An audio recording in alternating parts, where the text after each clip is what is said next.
بسم الله الرحمن الرحيم. السلام عليكم. أهلا بكم في كورس علم ابنك الرياضيات Teach Your Child Math. معاكم خالد أبو زيد، معلم خبير رياضيات لمدارس اللغات من 1995، مدرس ومدرب تعليم 2 من 2018، يعني من أول اللي دربوا المدرسين والموجهين على نظام تعليم 2. جاي أقول لك بقى النهاردة مفاجأة. أنت تعرف إن العد مش مجرد إنك تقولي الأعداد ورا بعض 1 2 3 أو 1 2 3. عاوزك ما تقلقيش لو ابنك في مدرسة لغات، لأن كل مصطلح هقوله هعرفك بيتقال ازاي بالإنجليزي. نرجع لموضوعنا. لما ابنك أو بنتك بيدخلوا المدرسة كنت بتقعدي تسمعيهم وهم بيعدوا وشايفة إنهم اتعلموا حاجة جديدة.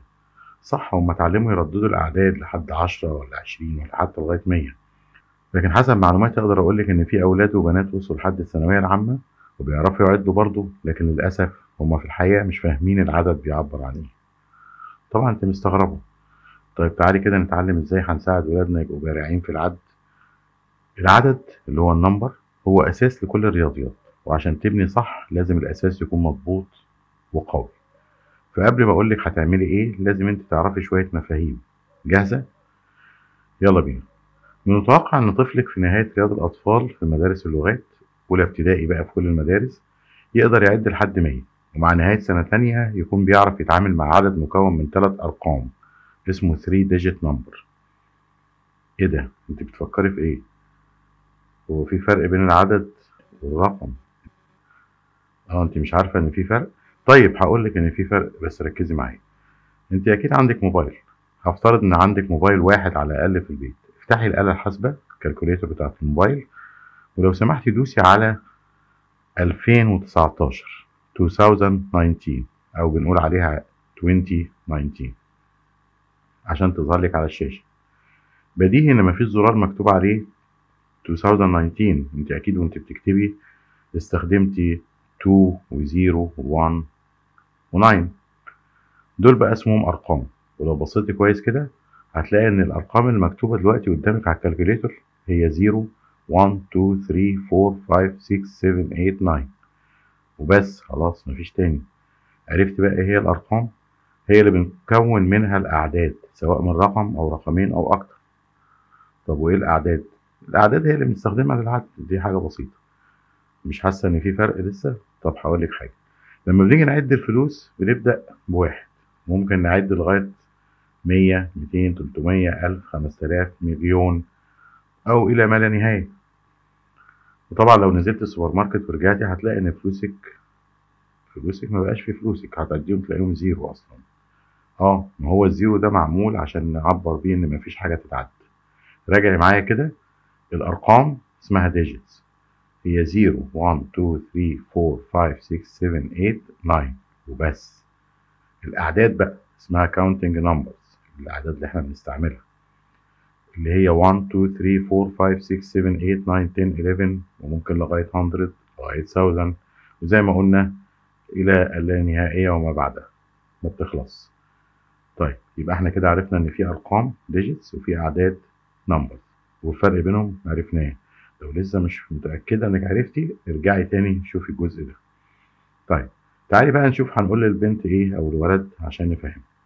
في البداية مش هنكلمهم إلا عن أعداد العد، مش هنقول بقى أرقام ولا ديجيتس ولا حاجة، هنتكلم عن كاونتنج نمبرز بس الأول لغاية 20 مثلا.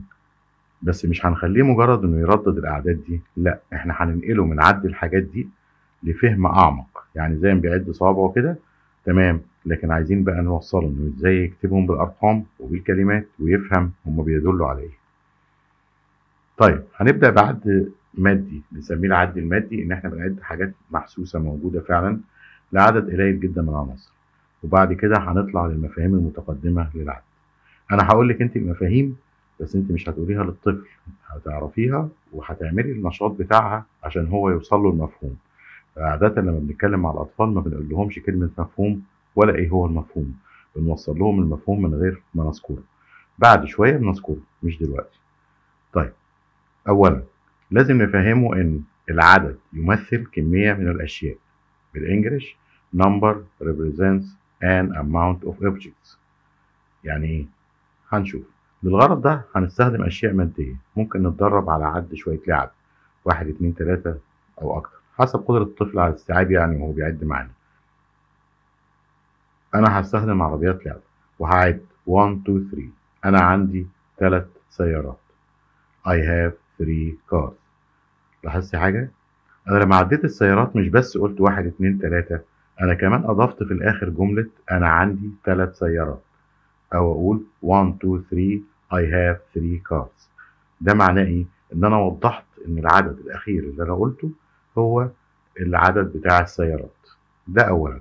نيجي لثانيا، مهم جدا إن الطفل يفهم إن آخر عدد بنقوله بيعبر عن إجمالي عدد العناصر، ودي خاصية للعدد اسمها cardinality. اللي هي إيه cardinality؟ معناها إن آخر عدد بنقوله بيمثل المجموع. last number is the total. والعدد اللي بيكون كده بنسميه cardinal number، مقابل حاجة اسمها ordinal number اللي هو عدد الترتيب. ده ما علينا بيه دلوقتي. طيب، المفهوم اللي أنا قلته دلوقتي إن آخر عدد بنقوله بيعبر عن إجمالي العناصر مهم جدا، لأن بعض الأطفال بيفتكروا إن إحنا لما بنقول إن دي 1 ودي 2 ودي 3 أكن إحنا كده سمينا العربيات إن دي 1، فلما نيجي نقول له عد لي من الناحية التانية مثلا فيقول إنهم 1 على أساس إن العربية 1 هي آخر حاجة. وطبعا ده مش صح. إحنا بنتكلم عن مجموعة من 3 سيارات، يبقى لازم يفهم إن دي مجموعة من 3 عربيات أو 3 سيارات، مش كل واحدة ليها ترتيب، وعشان كده لازم نغير ترتيب السيارات. وهنا نيجي للمفهوم التالت، إن اتجاه العد ما بيغيرش عدد العناصر المعدودة. order doesn't matter. يعني لما بنغير اتجاه العد ما بيفرقش معانا، سواء عدينا من اليمين للشمال، في دايرة، في مثلث، في أي شكل، هنلاقي إن العدد زي ما هو. ولازم هو يجرب ده بنفسه. بنحط له العربيات اللي احنا اخترناها ونقول له عد من اليمين مرة، عد من الشمال مرة، نرتبهم ترتيبات مختلفة ونخليه يعد. تمام، زي ما هو واضح قدامك كده في دايرة، في مثلث، وهو يعد هيلاقي نفس العدد. ونوصل للمفهوم ده. كده في طرق ترتيب مختلفة. طيب، يبقى احنا لازم نعرف مفهوم رابع، ان الطريقة اللي بيتم بيها ترتيب العناصر ما بتغيرش عددهم. يعني arrangement doesn't matter. يعني ايه؟ يعني احنا لو رتبنا السيارات في شكل دايرة او في شكل خط كده او مثلث، هيلاقي ان العدد زي ما هو. يبقى هنا لازم يفهم ان تغيير شكل او وضع الاشياء لا يغير عددها. ده اللي احنا قلنا عليه ايه؟ الطريقة التي يتم بها ترتيب العناصر ما بيغيرش عدد العناصر. يبقى arrangement doesn't matter، لأنه كده هيفهم إن الكمية الإجمالية ما بتتغيرش حتى لو غيرنا الترتيب، وده مهم جدا. حاجة أخيرة مهمة، عليكي بقى إنك تساعد ابنك يفهم المفاهيم الأربعة دي بطريقتك. أنا قلت لك الأنشطة اللي ممكن تستعمليها. طبعا ممكن تقيسي على كده وتعملي أنشطة أقوى لو الطفل أكبر شوية أو قادر يستوعب أكتر، أو إن 3 حاجات ما كفتوش يفهم فنزودهم، وهكذا. بعد ما نعمل الحاجات دي هيبقى طفلك ماهر جدا في التعامل مع الأعداد. استني، انت رايحة فين؟ احنا موضوعنا لسه مخلصش على فكرة، لكن هنكمله في المرة الجاية، الدرس الجاي هنتعلم مهارات أكتر للتعامل مع الأعداد. السلام عليكم وشكرا.